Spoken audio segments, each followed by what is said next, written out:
কোথায় থাকো বললে? কি উপকার হয়েছে বাবা একটু শুনি। দেখাও দেখাও একটু। অনেক তাই তো, দেখো একবার মাকে বলো। মা অনেক খোলা ছিল, শুধু নাম জপ করেই কমেছে। শুধু নাম জপ করো, জয় কৃষ্ণকালী মায়ের জয়। সব সময় নাম জপ করো, সবাই বলো জয় জয় কৃষ্ণকালী মায়ের জয়।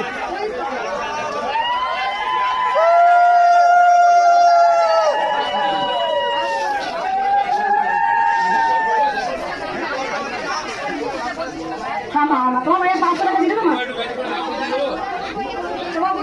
এক মাস যাও, এক মাস যাও খাবি। উপকার হয়েছে, বাচ্চাটা নিয়ে এসছো। কি উপকার হয়েছে? আচার জন্য একই কথা।